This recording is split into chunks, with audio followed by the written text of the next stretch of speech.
Adik, ketika berangkat sekolah sarapan sudah siap, ya sudah, uang sudah diberi sama orang tua. Itu kenapa? Karena kita masih punya orang tua, betul? Dan ini yang harus kita syukuri. 6 bulan yang lalu di Pringombo, Pringsewu Timur, Ustaz Untung memotong kain kafan.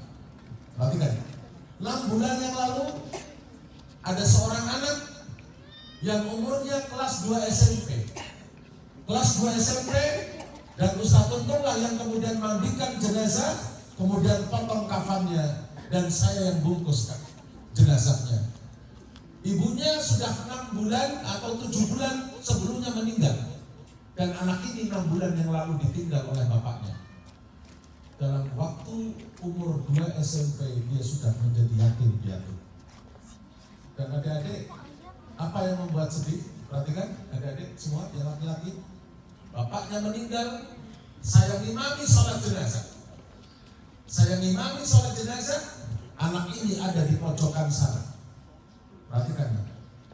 Saya ngimami sholat jenazah, bapaknya almarhum, anaknya menangis di pojokan rumah. Setelah sholat, kemudian jamaah bersalaman, saya dekati adik ini. Adik, kenapa tidak bisa? Mohon maaf, kenapa tidak ikut sholat? Kenapa tidak ikut nyolati ayahanda bapakmu? Dalam kondisi dia tertunduk, dia mengatakan, Ustaz, maaf, saya tidak bisa sholat jenazah. Jangan-jangan anak-anakku, besok kita pun menjadi penonton saat orang tua kita disolati. Jangan-jangan, mohon maaf, tetangga kanan kiri datang, tapi ternyata kita tidak tahu takbir pertama harus baca apa. Maka hari ini dibacakan ayat satu perjalanan mulia. Kita belajar dari Rasulullah, adik-adik. 2 bulan di kandungan, wafat ayahandanya. 6 tahun Rasulullah hidup, ibunya meninggal. Diurus oleh kakeknya Abdul Muthalib, kemudian meninggal. Dan perhatikan, Abu Thalib, paman yang membela, yang paling dikasihi pun tidak lama hidupnya. Maka kalau adik-adik ngerti tentang peristiwa Isra wal Mi'raj, perhatikan. Kalau tahun-tahun kesedihan Nabi, yang ikhwan yang laki-laki tahu apa namanya? Tahun di mana Nabi paling sedih, apa tahu namanya? Perhatikan. Di tahun itu, tahun ke-10 kenabian. Ada orang yang paling dicinta Nabi, siapa? Abu Thalib. Dan ketika, mohon maaf, ditinggal Abu Thalib yang paling membela, dia adalah salah satu pemimpin kafilah Quraisy. Ketika Nabi dalam keadaan ancaman pasang badan, ketika Nabi diancam oleh Abu Lahab, Abu Jahal, maka Abu Thalib orang yang paling membela. Tapi ternyata ketika beliau meninggal, Abu Thalib tidak bersyahadat, adik-adik.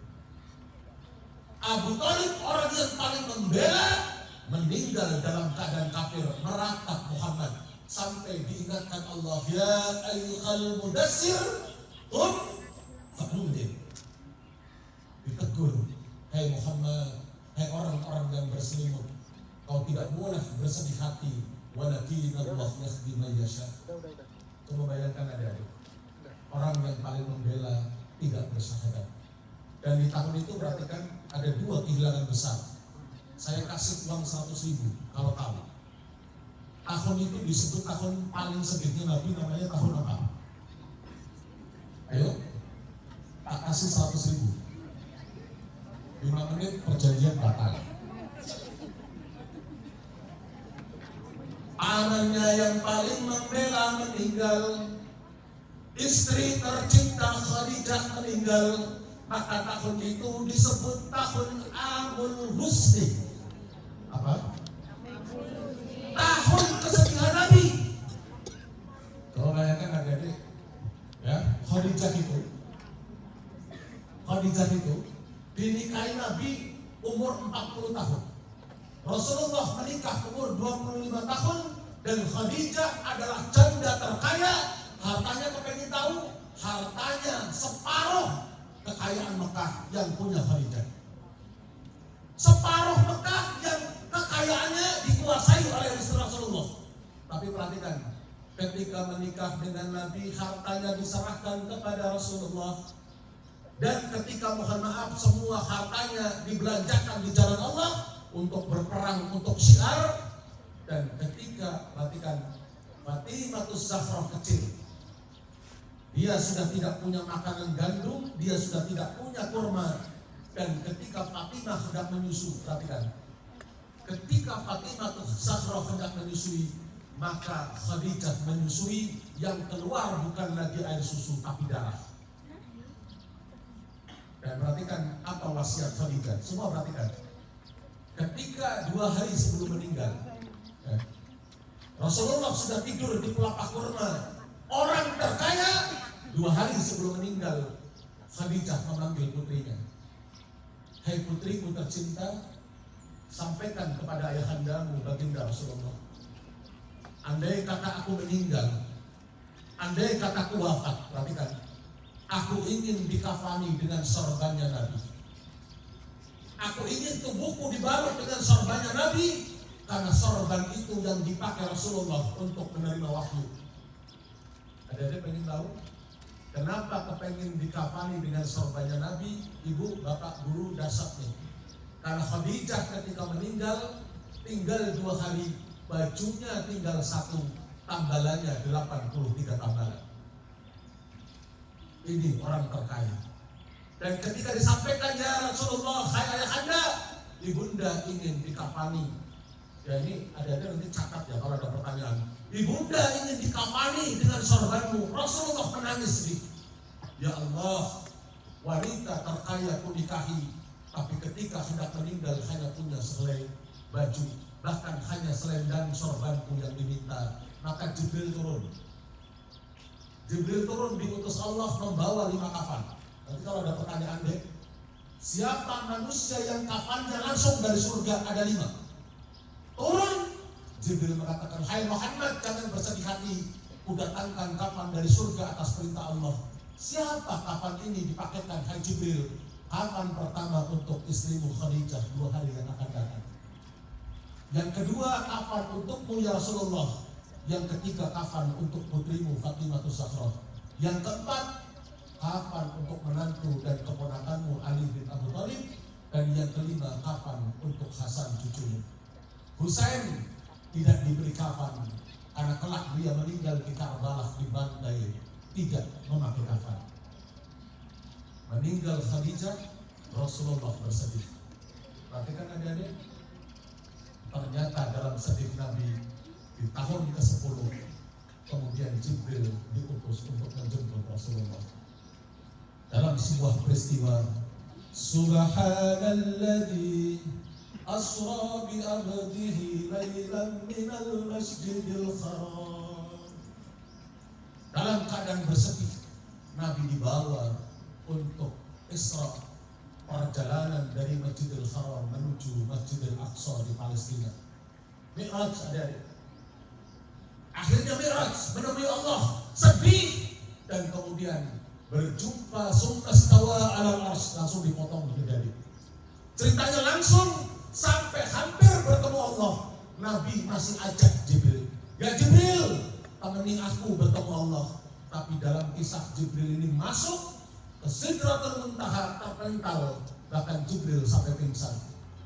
Akhirnya perhatikan, ketika sampai di arsy, sampai di hadapan Allah, tersungkur Muhammad. Perhatikan adik-adik supaya tahu dalilnya. Ketika ketemu dengan Allah, Muhammad berkata, At-tahiyatul mubarakatus salawatut tayyibatu lillah. Segala hormat, pujian, kemuliaan untukmu ya Allah. Ini ucapan Nabi. Nabi berucap ini kepada Allah dan dibalas oleh Allah. Apa balasannya? Assalamu alaika, ayo, ayyuhan nabiyyu wa rahmatullahi. Semoga selamat, keselamatan, salawat untukmu hai Nabi. Maka Nabi, mohon maaf adik-adik, ini dasarnya Rasulullah. Perhatikan, ketika Nabi sudah didoakan selamat, Abi sudah diberikan salawat, Rasulullah berkata di hadapan Allah, ya Allah, kau beri aku salam keselamatan, lalu bagaimana nasib umatku? Maka Allah beri salam kepada kita. Assalamu alayna wa ala ibadillahis. Semoga keselamatan kepada umatmu yang mereka ibadah ikhlas. Maka malaikat aras, adik-adik perhatikan, karena Muhammad mikirkan umatnya, malaikat aras semua, malaikat langit semua bergemuruh. Asyhadu an la ilaha illallah wa asyhadu anna Muhammad. Jadi adik-adik perhatikan ya, perhatikan ilmunya dari sini. Bacaan tahiyat itu adalah dialog Nabi dengan Allah ketika peristiwa Mi'raj. Ini jarang dijelaskan para ustaz. Makanya dalam sholat hanya ada dua bacaan, lam yaqra bi fatihatil kitab. Tidak ada sholat tanpa baca Fatihah dan tidak ada sholat tanpa membaca tahiyat. Bacaan ruku sunnah, bacaan sujud sunnah. Maka adik-adik perhatikan semuanya satu-satunya. Ini yang ikhwan, yang laki-laki perhatikan. Satu-satunya perintah yang Allah perintah kepada Nabi Muhammad, yang langsung Muhammad berjumpa dengan Allah adalah sholat. Artinya betapa dahsyat kedudukan sholat di hadapan Allah. Maka pertanyaannya jadi, mohon maaf yang putri, andai saja kita tidak sholat, Allah rugi tidak? Kalau kita tidak sujud, Allah turun pangkat tidak? Tidak ya? Betul? Tapi siapa yang rugi? Siapa yang akan celaka? Qul inna sholati wa nusuki, semua, wa mahyaya wa mamati lillahi rabbil. Qul, berkata, inna sholati, sesungguhnya sholatku, wa nusuki, ibadahku, wa mahyaya, hidupku, wa mamati lillahi rabbil alamin. Ustaz Untung pengen sebuah kejujuran. Maaf, tidak boleh ada yang bohong. Siapa tadi yang tidak sholat subuh? Coba. Jujur. Yang tinggi. Yang tinggi lagi. 92% Pak Abu Sabir.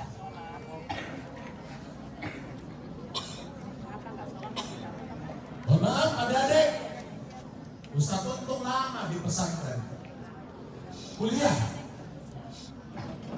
Ada sebuah pemandangan demi Allah adik-adik. Itu ada Pak Eko tuh, dulu gurunya Pak Untung. Maaf, Ustaz Untung pernah sholat di Wehalim, ibu-ibu. Ada seorang sholat yang seperti ini. Demi Allah, ada orang sholat seperti ini sholatnya. Iya, seperti ini. Rasanya saya melihat kok seperti itu sholatnya. Seperti ini sholatnya. Maka setelah sholat dia nyender di tiang masjid, saya dekati, Bapak mohon maaf, kok kelihatan sholatnya rapat betul. Tidak, dia tersinggung adik-adik. Dibuka sarungnya dan mohon maaf, kakinya ternyata satu buntung. Saya katakan dalam perkara fikih Pak, Bapak dapat rukhsah. Perhatikan, kalau orang kakinya satu sudah tidak ada, dapat rukhsah. Dia boleh sholat dalam keadaan duduk. Kenapa Bapak dia duduk? Dia ngomong, Pak, Bapak tahu nggak kaki saya seperti ini? Tentu saya tidak tahu. Ternyata ibu di daerah Wehalim dia naik motor, serempetan pakai motor jatuh. Motornya lecet sedikit, tapi qadarullah Bapak ini, mohon maaf adik-adik, kakinya pas malam di aspal. Dan dalam keadaan seperti itu ada terlelap. Akhirnya hancur kakinya, digelindes, diamputasi. Saya katakan mohon maaf Pak, naik ke asal, Bapak duduk saja. Dia mohon maaf mulai meneteskan air mata. Diam, kayak gini deh.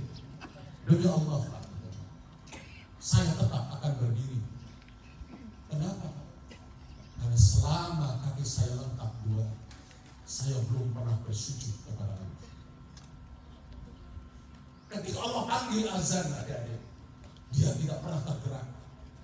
Maka kalau hari ini anak-anakku, saya bertanya siapa yang sholat dan gak sholat subuh, bukan karena pengen mencibir, karena Ustadz sayang sama kalian. Kalau tadi di persentase hampir bahkan lebih dari 90% yang tidak sholat. Ingat, ingat. Ketika kalian lahir, perhatikan ya. Ketika kalian lahir, ibu bapakmu Ibumu bersimbah darah masih dibersihkan, hari-harinya baru keluar. Bapakmu datang, didekati telinga. Allahu Akbar, Allahu Akbar. Nah, ingat loh nak, suara pertama yang kudengarkan di telinga kalian azan. 5 waktu dipanggil azan di masjid dan di musola.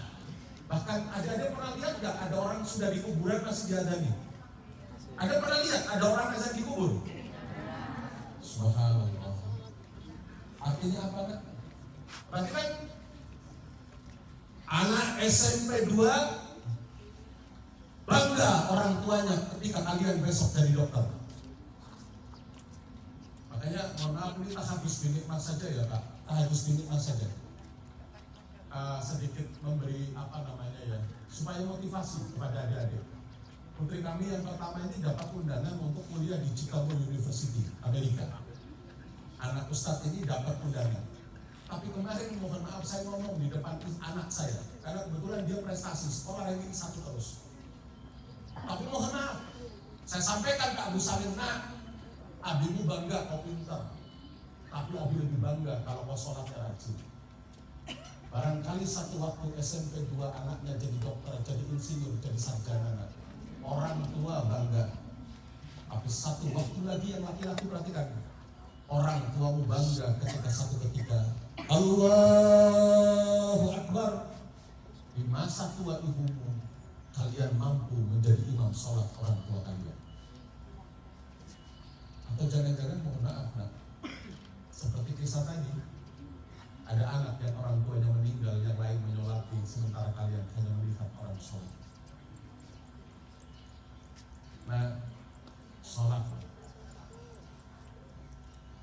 kita yang selama ini berat melangkah ke masjid, yang menganggap mohon maaf sholat itu beban berat, yang kalian gak pernah berdiri di belakang imam. Perhatikan ya, kalian tidak pernah berdiri di belakang imam, akan satu waktu kita disolati di depan imam.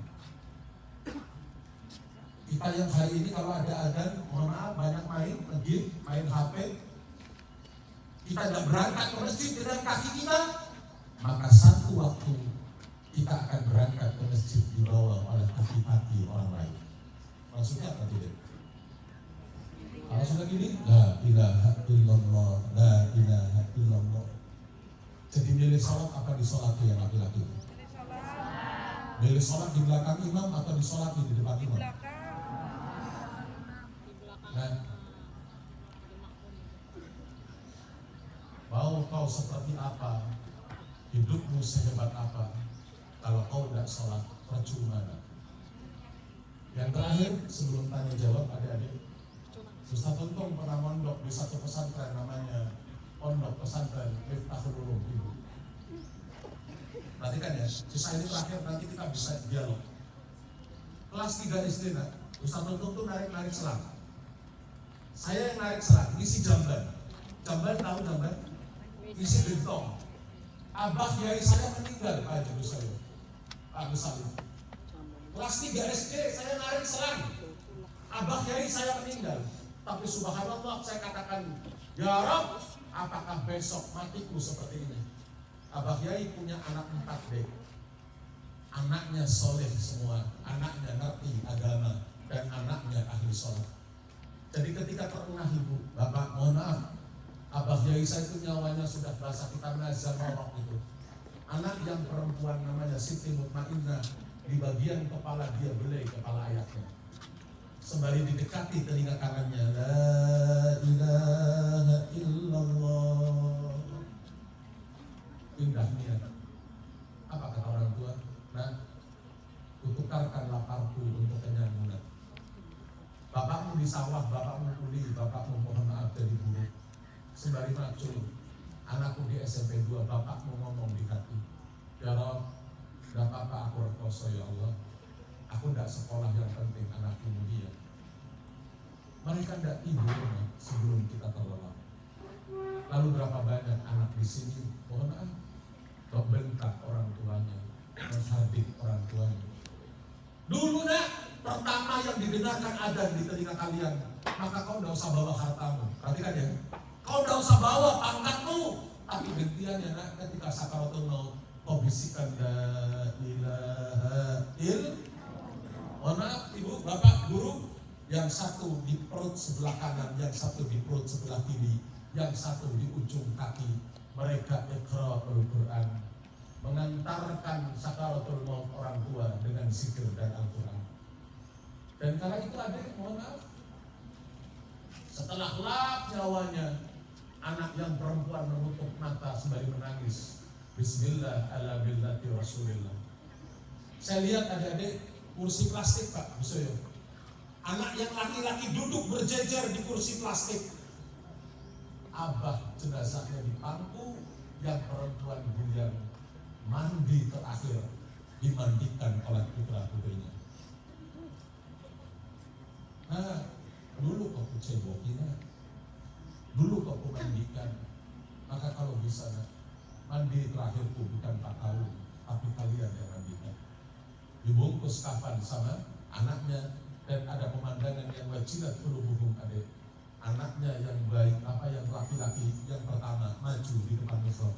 Allahu Akbar, ngimami sholat jenazah orang tua, sementara di belakang kiai-kiai besar menjadi makmum. Adik, sebentar kebersamaan kita. Tidak lama, demi Allah kita hidup bareng orang tua. Lalu apalah niat kalau kita tidak sholat? Ya semuanya. Walaupun hidup 1000 tahun, semuanya. Kalau tak sembahyang apa gunanya? Walaupun kalau tak sembahyang. Ada pengen bawa orang tua ke surga? Rajin sholat nak. Bapaknya ahli maksiat, ibunya tidak pernah sholat, bapaknya dan banyak dosanya. Tapi kalian sujudnya mohon maaf kencang. Satu waktu ada seorang yang kemudian duduk di surga di Jannatul Firdaus. Anak ini ahli Quran, anak ini ahli sholat, anak ini ahli ibadah. Tapi di situ tidak lihat orang tuanya, ada, perhatikan. Di situ tidak lihat orang tuanya, tidak ketemu orang tuanya di surga. Maka dia berani berhadapan dengan Allah. Ya Rabb, di mana kedua orang tuaku? Kenikmatan surga yang begitu mewah ini tidak bisa kunikmati. Ternyata dapat bisikan dari malaikat Ridwan, bapak ibunya di neraka. Akhirnya menghadap Allah. Ya Allah, kalau kau izinkan amalku, hafalan Quranku, sholatku menjadi kafarah, menjadi penebus dosa orang tuaku, maka izinkan ku bawa mereka masuk ke dalam surga. Dan adik-adik mohon maaf, kisahnya nyata. Hadis qudsi ini ternyata gerbang neraka dibuka, anak ini mohon maaf menggandeng orang tuanya masuk ke surga. Tapi kalau ada orang tua taat, mohon maaf, tahajud sembahyang malam, dalam tangis, malam-malam dia ngomong, ya Allah, kok anakku bandel betul ya, anakku suka bentak aku ya Allah, anakku sulit disuruh sholat. Bapak ibunya tiap hari ke masjid, tiap hari sholat, sementara anaknya tidak sholat. Sampai orang tuanya bingung, tidak berani menasehati. Orang tuanya masuk surga, Bu, bapaknya sudah di surga, tapi ternyata anaknya protes di hadapan Allah. Ya Allah, jangan biarkan bapak ibumu yang taat sholat itu masuk ke surga. Dan ternyata anak yang kufar ini, anak yang ingkar ini, menarik orang tua yang masuk ke dalam neraka. Hati-hati anak-anakku. Kita kepengen sehidup sesurga, bukan sehidup semati. Kita kepengen bersama dengan orang-orang. Nah, saya doakan SMP Negeri 2, perhatikan ya, anaknya pinter, sukses, besok jadi orang kaya. Perhatikan. Kalau sekarang kayak gini, ibu minta uang, ibu SPP, ibu mohon maaf, uang jajan, uang bensin, uang buku, macam-macam. Tapi besok akan hadir dari SMP Negeri 2 ini, pulang ke Gadingrejo dari Jakarta, dari sebuah perusahaan. Apa kemudian dia lakukan? Tangannya dibalik.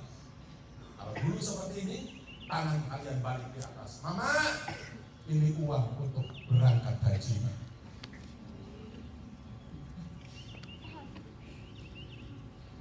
ini uang untuk adik kuliah. Nah, ini uang untuk keramik rumah, karena rumah kita dari dulu sudah kayak